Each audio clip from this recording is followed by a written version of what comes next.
Hey Geometry, so we are going to do some properties on this chart today. This is going to be helpful to get us ready for our test. I'm thinking our test will be on Friday, dependent on when I can be back at school. So I definitely want to review with you guys in person for a day before I give you a test.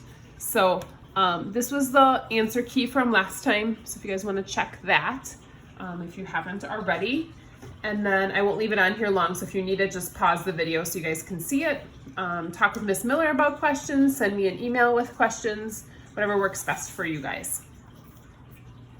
So we're going to talk about the properties of quality. We're going to fill this whole chart here today. So this, I mean, the rules I have here are kind of a default that I have for every chapter. I'm not going to really draw a picture for everyone. It's going to depend on the situation. All the ones that we have listed here are going to be properties of equality that we're going to use, that we can use in proofs. So again, these are all ones that we've talked about. This is just a review for our test. You guys are comfortable with these and that you'd be able to use them if they came up in a test. So addition or subtraction,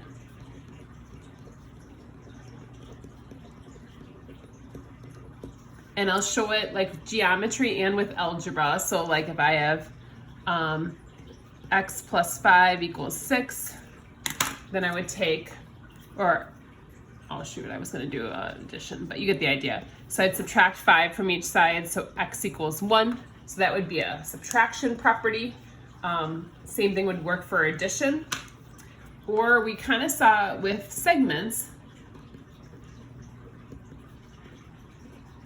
Sorry, that should be a CD. So if I have segments like I do here, since the same thing's on both sides, I can subtract those off. And I can find out that AB equals CD. So using that segment, the addition or subtraction property of equality is going to be really useful in proofs. And we'll have a few questions like that in our on our test. The next one is multiplication division. It's probably the other one you guys are really good at.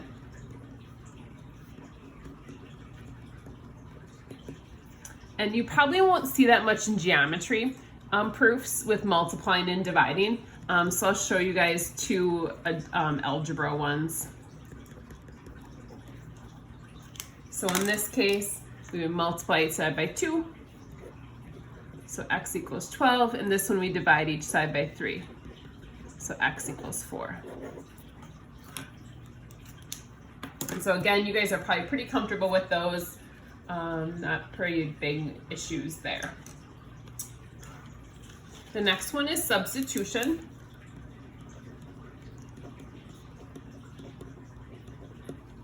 And so in this case, I'll show you guys in geometry what we could give in is if I have AB equals 5, and I tell you that CD plus EF, should equal AB.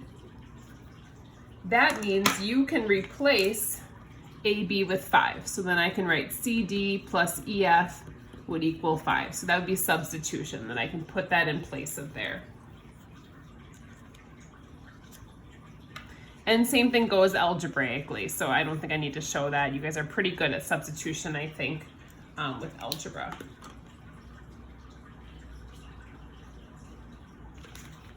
Another one is distributive property.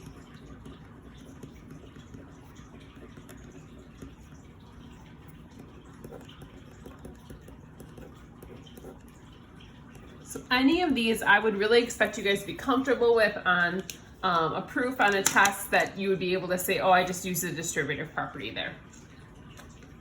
These next 3 are ones that you're not familiar with probably ones that you haven't seen much before. And that's the reflexive property. So that's like angle 1 equals angle 1, or AB equals AB. Kind of a weird one to see. We don't use it real often quite yet, but we will. So kind of just have to wait for that to happen. Next one is symmetric.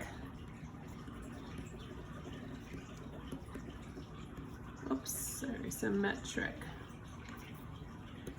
And I'm not really a picky person about spelling, so this is not a spelling test. However, I need to know what word you're trying to spell. So if I read it out loud, would it sound like the word? So, you know, if you can sound it out as best you can, if you miss a letter here or there, I'm not too stressed about it, but yeah, I'm not the best speller myself. So, and then the one that gets confused with substitution is transitive. So if I'm given that angle 1 equals angle 2 and 2 equals angle 3, then I can show that 1 equals 3.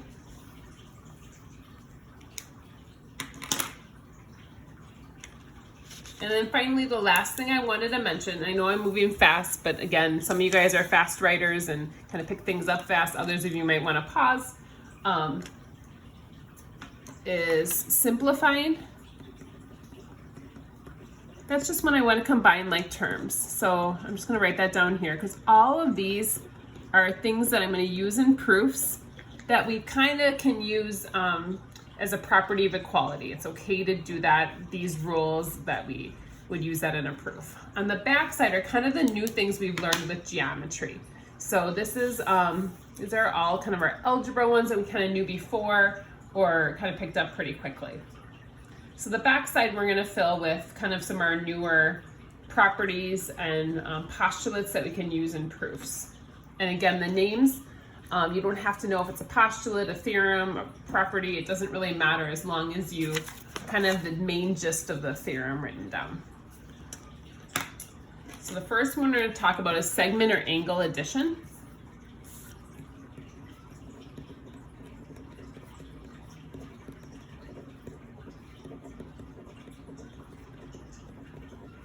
Hey, Griff. Sorry, guys. Griffey. Yeah. Can you let Mookie in, please?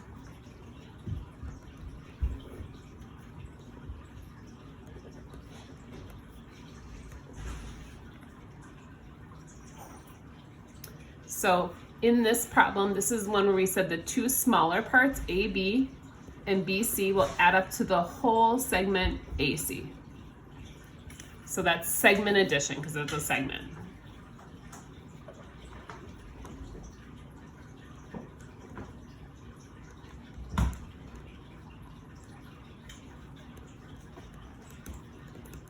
In this case, we say the two smaller angles would add up to the bigger angle. 1 plus 2 would equal DEF.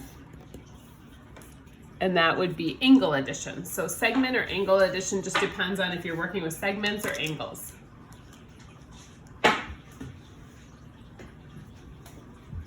The next one we're going to talk about is midpoint.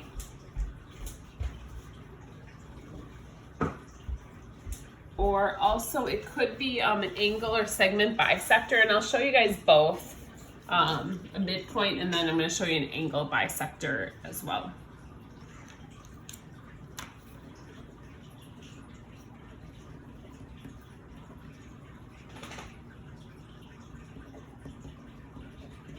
My pen is dying even though it's new. Okay, sorry.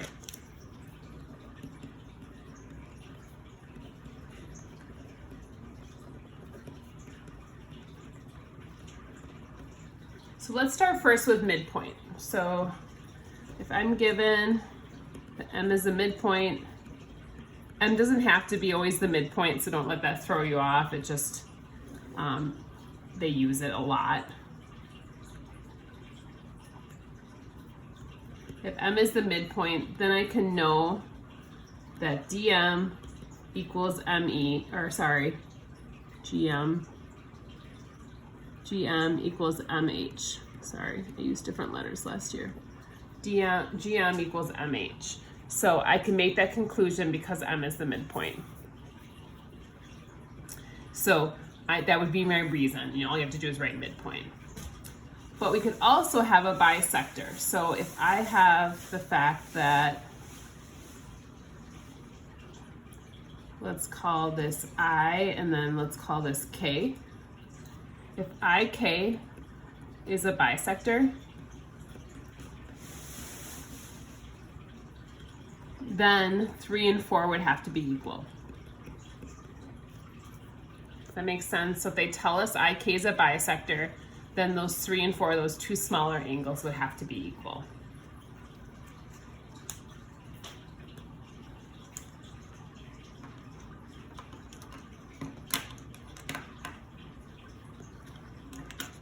All right. Right angle congruence.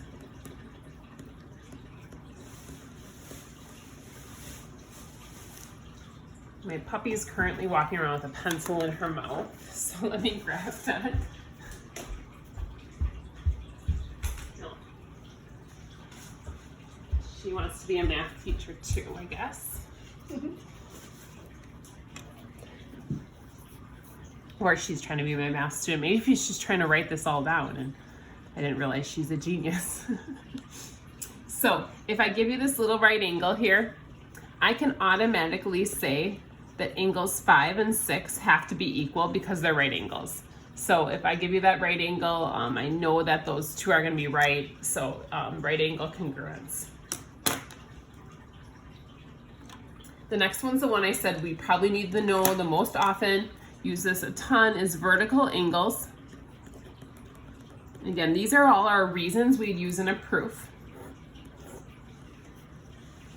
So 7 would equal 8 because of vertical angles. Remember, they have to be straight lines.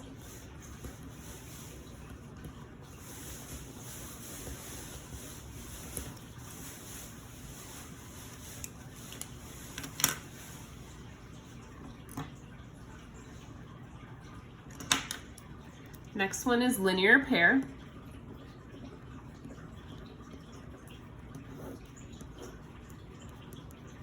And we know that 9 and 10 together add to 180. They're not necessarily equal, but they form a line together.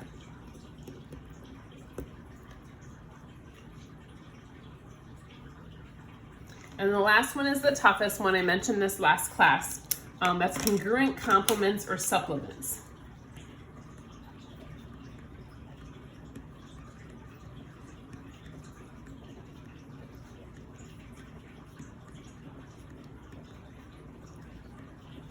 And so what I'm going to do here is I'm going to draw a picture.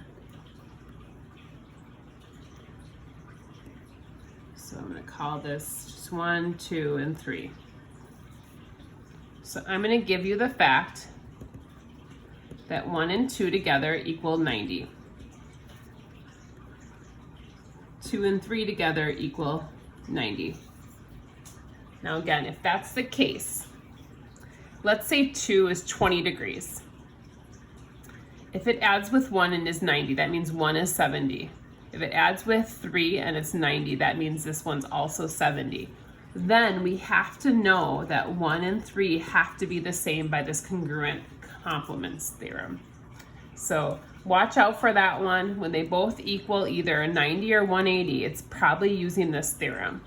Now you might say, oh, that really looks like I could use like a transitive and I could do some subtraction. You can, but this is a faster theorem to kind of bypass all that.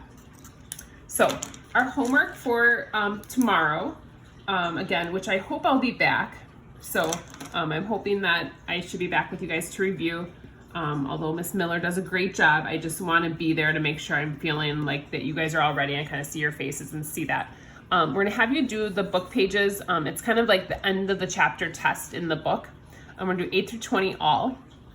And again, bring questions on Thursday, and we'll go through that. And then hopefully we'll have another day review together on Thursday, but we'll kind of figure it out. We'll circle the wagons if that's not the case. So this is what's due for Thursday.